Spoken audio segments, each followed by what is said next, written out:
नमस्कार, India TV देख रहे हैं आप। आपके साथ मैं हूं गौनिका अरोड़ा। प्रधानमंत्री के आज 2 वीडियो आए। एक वीडियो में मोदी पीएम हाउस में गायों की सेवा कर रहे हैं, उनको हरी घास का चारा खिला रहे हैं, और दूसरे वीडियो में मोदी पोंगल पर एक यंग सिंगर को शॉल देकर सम्मानित कर रहे हैं। मोदी ने आज कोई भाषण नहीं दिया, आज मोदी का कोई बयान नहीं आया, लेकिन एक शब्द बोले बिना मोदी ने बहुत बड़ा मैसेज दे दिया। मोदी की पार्टी ने पूरे देश में एक अभियान छेड़ दिया है। बीजेपी के नेता और कार्यकर्ता झाड़ू और पोछा लेकर देश भर के 5 लाख मंदिरों में पहुंच रहे हैं। हवा का रुख बदलने की एक कोशिश राहुल गांधी भी कर रहे हैं। कांग्रेस ने मणिपुर टू मुंबई एक यात्रा शुरू की है। 24 की लड़ाई जोड़ने वाली लड़ाई है। जो ज्यादा जोड़ेगा वो ज्यादा आगे जाएगा, जो तोड़ेगा वो पीछे रह जाएगा। 24 की रेस में आगे कौन है, पीछे कौन है, और आज से शुरू हुआ नया अभियान किस पार्टी को कहां पहुंचा देगा, आपको बताते हैं सब कुछ इस रिपोर्ट में। नरेंद्र मोदी की पार्टी के नेताओं ने झाड़ू पकड़ लिया है। योगी से लेकर नड्डा तक, केशव मौर्य से लेकर भूपेंद्र पटेल और पुष्कर धामी तक सब झाड़ू चला रहे हैं। बीजेपी और वीएचपी के नेताओं ने ऐलान किया है कि अगले 7-8 दिनों में वो देश भर के 5 लाख मंदिरों में साफ सफाई करेंगे। बीजेपी के आम कार्यकर्ता जो सफाई करेंगे वो इससे अलग है। योगी आदित्यनाथ ने अयोध्या के वीणा चौक पर झाड़ू चलाया। बीजेपी अध्यक्ष जेपी नड्डा ने दिल्ली के रविदास मंदिर को साफ किया। यूपी के डिप्टी सीएम केशव मौर्य ने लखनऊ में सफाई की। भूपेंद्र पटेल ने गांधीनगर में मोर्चा संभाला तो पुष्कर धामी ने नैनीताल में स्वच्छता अभियान का श्री गणेश किया। झाड़ू वाला ये रास्ता नरेंद्र मोदी ने दिखाया है। नासिक के काला राम मंदिर में पोंछा लगाकर प्रधानमंत्री ने ट्रेंड सेट किया। बीजेपी ने उसी ट्रैक पर दौड़ना शुरू कर दिया। आप सोच रहे होंगे कि झाड़ू चलाने से क्या होगा, क्या ये सब भी वोट के लिए हो रहा है? अगर हां तो चुनाव से पहले किसके वोट पर झाड़ू लग रहा है? दरअसल 24 के लिए 14 वाला प्रयोग हो रहा है। 14 जनवरी को 3 प्रयोग शुरू हुए। पहला प्रयोग झाड़ू लगाओ, दूसरा प्रयोग प्लेन से उतरो, बस में बैठ जाओ, और तीसरा प्रयोग राहुल के दोस्तों को लाओ, विरोधी कैंप में तोड़फोड़ मचाओ। ज्योतिरादित्य सिंधिया और जितिन प्रसाद के बाद मिलिंद देवड़ा राहुल गांधी के तीसरे करीबी दोस्त हैं, जो कांग्रेस का डूबता जहाज छोड़कर कूद गए। ऐन चुनाव से पहले और राहुल की न्याय यात्रा के पहले दिन कांग्रेस को झटका देने वाले मिलिंद देवड़ा कभी राहुल गांधी की किचन कैबिनेट के मेंबर हुआ करते थे। अब मिलिंद देवड़ा ने बीजेपी के सहयोगी एकनाथ शिंदे की शिवसेना का पटका पहन लिया है। कांग्रेस का चार्टर्ड प्लेन देख लीजिए, ये राहुल गांधी की कांग्रेस है। राहुल के पापा की कांग्रेस में 414 एमपी हुआ करते थे। राहुल की कांग्रेस में गिनती के इतने नेता भी नहीं बचे।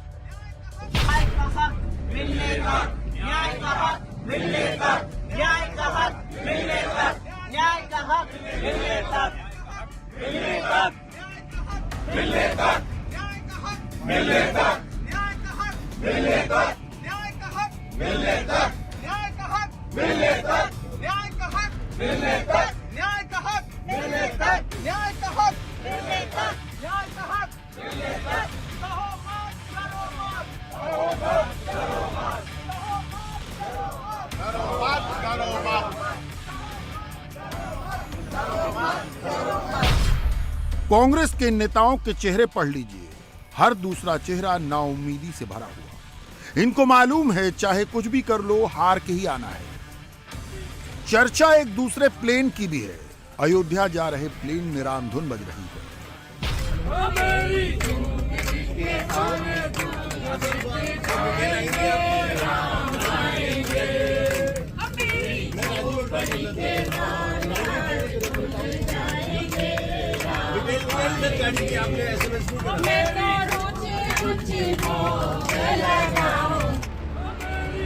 ये किसी पार्टी का प्लेन नहीं है, इसे बीजेपी ने हायर नहीं किया। ये देश की जनता का मूड है। कांग्रेस इसे पढ़ नहीं पा रही, अगर पढ़ रही है तो भी समझ नहीं पा रही। वो समंदर के ऊपर सैर करते फिरते हैं, और बैठे जगह जप करते बैठते हैं राम राम राम राम। अरे भाई, मुख में राम बगल में छुरी, ये मत करो जनता के साथ। यही हम चाहते हैं। सभी को भगवान की याद आती है, भगवान के बारे में सभी लोग आस्था रखते हैं, इसमें कोई शक नहीं है। लेकिन वोटों के लिए मत करो। वोट मांगने के लिए, वोट पाने के लिए ये सब ढोंगबाजी नहीं करना चाहिए।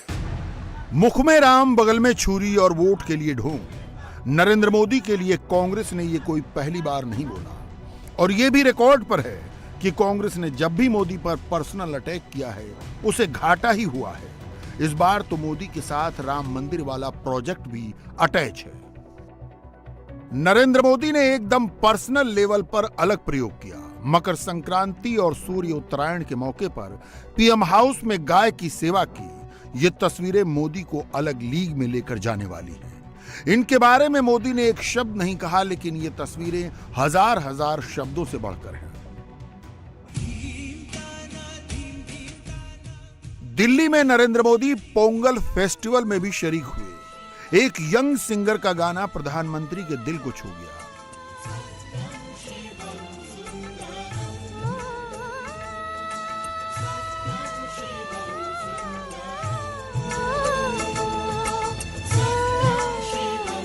सिंगर ने मोदी के पैर छुए तो स्पेशल जेस्चर दिखाते हुए मोदी ने अपना शॉल उसे गिफ्ट कर दिया।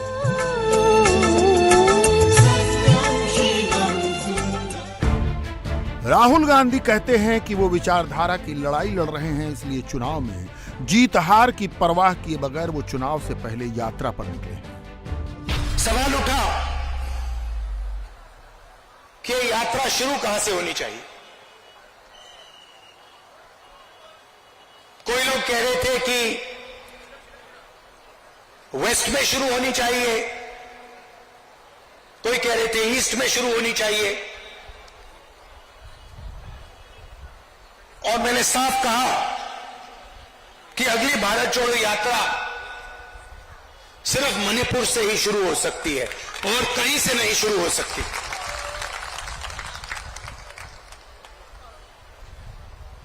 मणिपुर बीजेपी की जो राजनीति है, बीजेपी की नफरत, आरएसएस की नफरत, उनका जो दृष्टिकोण है, उस विचारधारा का मणिपुर एक चिन्ह है। राहुल गांधी कहते हैं कि 2024 में विचारधारा की लड़ाई है। सवाल है कि किसकी क्या विचारधारा है। चुनाव अगर विचारधारा पर ही हो तो क्या हो जाएगा। राहुल गांधी अभी विचारधारा डिफाइन ही कर रहे हैं। मोदी उससे 100 मील आगे निकल गए। राहुल गांधी का कहना है कि कांग्रेस की विचारधारा इंक्लूजन वाली है और बीजेपी की विचारधारा बांटने वाली है। इंक्लूजन का मतलब होता है जोड़कर चलना, सबको साथ लेकर आगे बढ़ना। कांग्रेस अगर सबको जोड़कर चलती तो राहुल के साथ 18 से 19% से ज्यादा वोट होते। हकीकत यह है कि नरेंद्र मोदी के साथ डबल लोग हैं। बीजेपी के पास डबल वोट हैं। 38% वोट तो 2019 में ही मिला था। 2024 में 50% का लक्ष्य है। यानी अगर नंबर ही इंक्लूजन का पैमाना है तो मोदी के पास डबल इंक्लूजन है। कांग्रेस जब भी इंक्लूजन बोलती है तो वो हिंदू मुसलमान देखती है। वो मुसलमानों को साथ लेकर चलने का दावा करती है, लेकिन हिंदुओं को जाति पाति में बांटने के लिए जाति जनगणना का झंडा उठा लेती है। कांग्रेस हिंदुओं को बांटती है, मुसलमानों को जोड़ती है। बीजेपी का फॉर्मूला उल्टा है। वो पहले 80% हिंदुओं को इंक्लूड करके चल रही है, फिर 20% को थोड़ा थोड़ा जोड़ने का प्रयास कर रही है। कांग्रेस को भी मालूम है कि राम मंदिर के उद्घाटन से 24 के चुनाव का नक्शा बदल जाएगा। ऐसे समय में कांग्रेस के मणिशंकर अय्यर ने बिल्कुल नया थॉट दिया है। Most Hindus, at least 50% of Hindus, have never voted for Hindutva. It's our way of conducting elections that has resulted in Hindutva power for the last 10 years.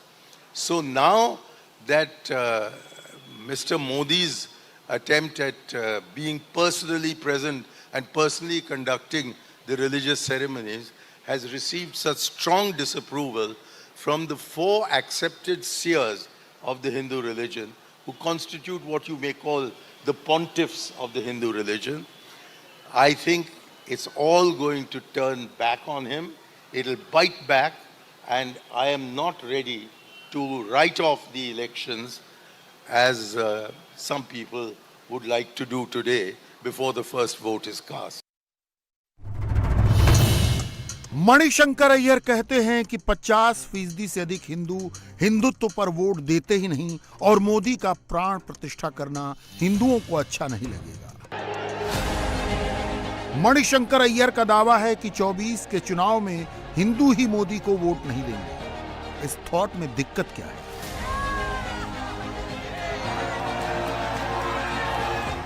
दरअसल कांग्रेस महात्मा गांधी के हिंदुइज्म और वीर सावरकर के हिंदुत्व को अलग अलग करके देख रही है और यहीं वो गलती कर रही है। कांग्रेस स्कूल ऑफ थॉट में जिसे सॉफ्ट हिंदुत्व और हार्ड हिंदुत्व कहकर अलग किया जाता है, नरेंद्र मोदी ने उन दोनों को मिला दिया है। राम मंदिर में प्राण प्रतिष्ठा से पहले झाड़ू लगाने का मैसेज देना और खुद भी झाड़ू लगाना, मोदी ने ये काम किसी और से नहीं, महात्मा गांधी से सीखा है। अगर आपको याद न हो तो हम याद दिला देते हैं, प्रधानमंत्री के रूप में मोदी ने पहली बार झाड़ू गांधी जयंती के दिन ही पकड़ी थी। 32 साल पहले मकर संक्रांति के दिन ही नरेंद्र मोदी ने अयोध्या में विवादित ढांचे के गुंबद के नीचे रामलला के दर्शन किए थे। वो दिन है और आज का दिन है। तब वैसी अयोध्या है, आज ऐसी अयोध्या है। कुछ काम दैवीय संयोग से होते हैं। अयोध्या में राम मंदिर बनने और उसमें नरेंद्र मोदी का हाथ होने का ऐसा ही दैवीय संयोग है। अगर मोदी न होते तो राम नगरी का ऐसा कायाकल्प भी न होता।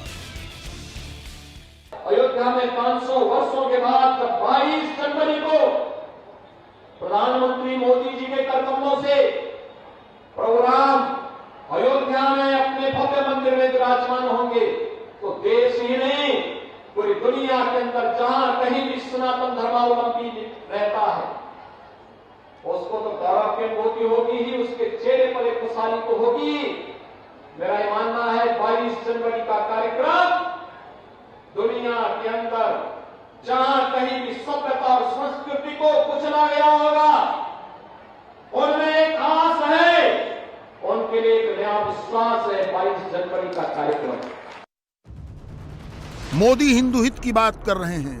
मोदी हिंदू धर्म की ध्वजा उठाने के अनुष्ठान करते हैं, हिंदू तीर्थों का पुनरुद्धार करते हैं, लेकिन मोदी मुसलमानों को भी साथ लेकर चलते हैं। अयोध्या के मंदिर में श्री रामलला की प्राण प्रतिष्ठा से हिंदू ही नहीं, मुसलमान भी खुश हैं। पुरानी दिल्ली के मुसलमान 22 जनवरी को अपने घर में दिया जलाएंगे। ये संकल्प हजरत ख्वाजा बाकी बिल्लाह दरगाह में लिया गया। यहाँ के मुसलमान कहते हैं कि अगर हिंदू पीएम ख्वाजा की दरगाह पर चादर भेज सकता है तो वो श्री राम के आने की खुशी क्यों नहीं मना सकते?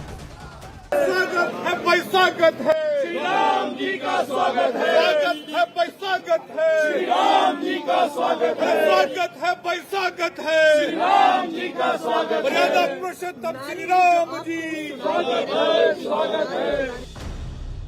जनवरी का एक ताजा सर्वे आया है। लोकसभा चुनाव से पहले कराए गए मुस्लिम राष्ट्रीय मंच के सर्वे से पता चला है कि 74% मुसलमान मंदिर निर्माण से खुश हैं। 70% मुसलमानों को मोदी सरकार पर भरोसा है। 72% मुसलमानों को लगता है कि विपक्ष के पास मुद्दा नहीं है और 70% मुसलमान मानते हैं कि भारत विश्व शक्ति बनकर उभरा है। मुस्लिम राष्ट्रीय मंच के सर्वे को कुछ लोग आरएसएस का प्रायोजित सर्वे बताकर खारिज करेंगे। ऐसे लोग 22 जनवरी को मुसलमानों के दिया जलाने को भी खारिज करेंगे, लेकिन सबूत इतने हैं कि कहां खारिज करेंगे। दरअसल मोदी ने हिंदुत्व को अलग लेवल तक पहुंचा दिया है। मोदी का हिंदुत्व किसी को डराने वाला हिंदुत्व नहीं है, यह मस्कुलर हिंदुत्व नहीं है। सनातन स्वभाव वाला यह हिंदुत्व धीरे धीरे अपनी जड़ें फैला रहा है और विरोधियों के समझ में नहीं आ रहा है। मोदी का हिंदू वोट धीरे धीरे बढ़ रहा है और उस स्तर तक पहुंच रहा है जहां उनको हराने के बारे में सोचा भी नहीं जा सकता। 2014 में 43% हिंदू वोट मोदी को मिला था। 2019 में 52% हिंदू वोट मोदी के नाम पर पड़ा। ट्रेंड को देखें तो लगता है कि 2024 में 60% से अधिक हिंदू वोट कमल का बटन दबा सकता है। सनातन को डेंगू मलेरिया बताने वाले उदयनिधि स्टालिन की मां और इंडिया अलायंस वाले एमके स्टालिन की पत्नी दुर्गा स्टालिन को राम मंदिर का न्योता दिया गया। जानते हैं क्यों? क्योंकि दुर्गा स्टालिन भक्त हैं, पुजारिन हैं, वो सनातन देवी देवताओं का सम्मान करते हैं। उदयनिधि स्टालिन की मां को अयोध्या आने का न्योता देना, जाहिर है ऐसे डिसीजन टॉप लेवल पर ही होते हैं। राम मंदिर का न्योता लोकसभा की पूर्व स्पीकर मीरा कुमार को भी मिला है। मीरा कुमार कांग्रेस की सीनियर लीडर हैं। वो पूर्व उप प्रधानमंत्री जगजीवन राम की बेटी हैं। बिहार के सासाराम सीट से लड़ती हैं और बिहार के दलित वोट को कांग्रेस से जोड़ने वाली कड़ी हैं। जो लोग इंक्लूजन की बात करते हैं वो ऐसे इंक्लूजन की ओर जानबूझकर नहीं देखते। राहुल गांधी गाहे बगाहे अमीर और गरीब वाले बंटवारे को दिखाते हैं, लेकिन उस मोर्चे पर भी मात खाते हैं। गरीब वोट भी मोदी को ही मिल रहे हैं।